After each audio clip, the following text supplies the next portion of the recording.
This short video tutorial presents the features of the Override Holding Data tab in the Admin section under Operations and displays how to use them.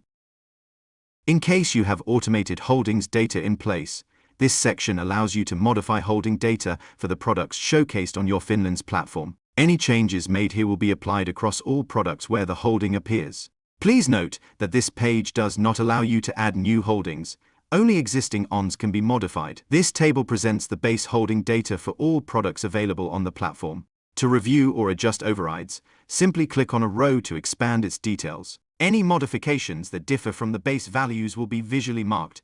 Yellow text indicates holdings that have been modified. Please don't forget to click on Save All Changes once you are done. Each entry is uniquely defined by a combination of holding name, currency, and ISIN. If the same unique key is associated with multiple products, it will be grouped into a single entry in this table. For bulk updates, it's best to export the current holding data as a CSV file. You can then modify the data in a spreadsheet tool like Excel and upload the updated file back to this page. Before applying any changes, the system will generate a preview of the overrides, allowing you to review and confirm them before saving.